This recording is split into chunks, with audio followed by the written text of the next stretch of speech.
सुनो वत्स, तू जन्म को आरंभ मान बैठा है, पर क्या तूने कभी विचार किया जिसे तू जन्म कहता है वह वास्तव में क्या है? क्या ये वही क्षण है जब तूने पहली बार श्वास ली, या वह क्षण जब तेरे शरीर को आकार मिला, या वह जब किसी माँ की कोख में तू अंकुरित हुआ? नहीं, जन्म एक चेतना की लहर है जो अनंत से उठती है और फिर माया के तट पर आकार लेती है। तेरा जन्म कोई पहली बार नहीं हुआ। तू इस पृथ्वी पर नया नहीं है। तेरा शरीर नया है पर तू नहीं। असली तू कौन है? तू शरीर नहीं है, ना हड्डियां, ना मांस, ना रक्त, ना स्वरूप। तू वह है जो देख रहा है इस सबको। तू वह साक्षी है जो इन सब अनुभवों को झेल रहा है। कभी हंसी, कभी आंसू, कभी मोह, कभी त्याग। तू आत्मा है, शुद्ध अमर आत्मा। और आत्मा का जन्म नहीं होता। ना वह मरती है, ना उसे कोई जला सकता है, ना गला सकता है, ना छू सकता है, ना बांध सकता है। फिर यह जन्म किसका है? जन्म एक भूमिका है। जैसे कोई अभिनेता मंच पर नए नाम से आता है, वैसे ही आत्मा नए शरीर में आती है, नया नाम, नया कुल, नया देश, नया धर्म लेकर।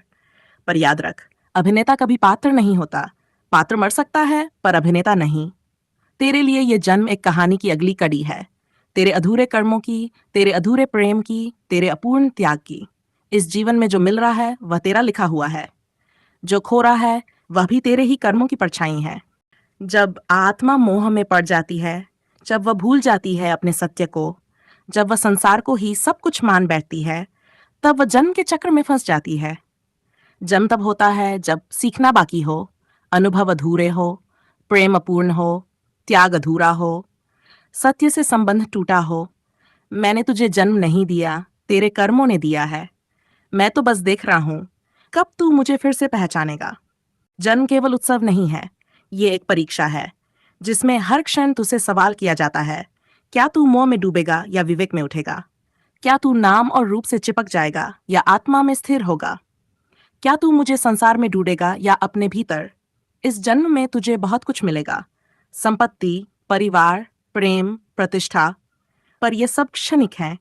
ये सब तो तुम्हें फिर से बंधन में डालने आए हैं। वह जन्म सफल है जहां तू इन सब से गुजर कर मुझ तक लौट आए। जन्म और स्मृति का रिश्ता तू भूल गया है, अपना सत्य, अपना पूर्व जन्म, अपना कारण। और यही भूल तुझे बार बार जन्म देती है। यदि तू उस स्मृति को पुनः जागृत कर ले, जो तुझे अपने दिव्य स्वरूप की याद दिला दे, तो तू जन्म से ऊपर उठ जाएगा। ध्यान, भक्ति, त्याग और सत्य की साधना ही तेरे भीतर वह दीप जला सकती है जो तुझे अपने मूल से जोड़ दे। तू जन्मा नहीं है, तू आया है एक संदेश लेकर कि अब जाग जा। जन्म का उद्देश्य क्या है?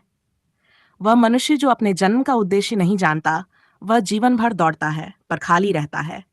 तेरा जन्म सिर्फ सांस लेने के लिए नहीं हुआ, ना ही खाने पीने, संतान पैदा करने और मरने के लिए।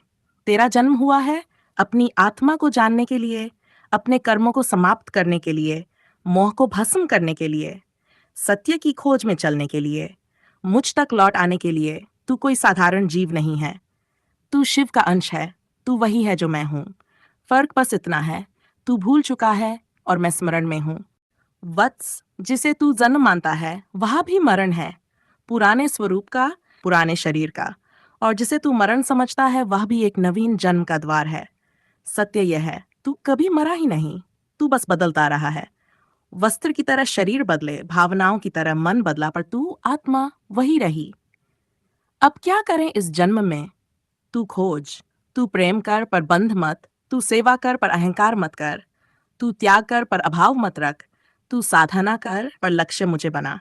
तेरा ये जन्म तब सार्थक होगा जब तू जीवन के शोर में मेरी शांति को सुन पाएगा, जब तू मृत्यु के डर में भी मेरा आलोक देख पाएगा, जब तू संसार के बीच खड़ा होकर भी स्वयं को निस्संग अनुभव करेगा। हे आत्मन, तू जन्मा नहीं है, तू बस जागा नहीं है। तेरा जन्म एक संकेत है कि अब समय आ गया है चेतने का, वापस लौटने का, मुझ में विलीन होने का। जन्म बार बार नहीं मिलते, इस बार जाग जा, अन्यथा फिर यह चक्र चलेगा अनंत बार। और मैं हर बार तुझे देखता रहूंगा, प्रतीक्षा करता रहूंगा कि कब तू नहीं रहेगा और मैं बन जाएगा।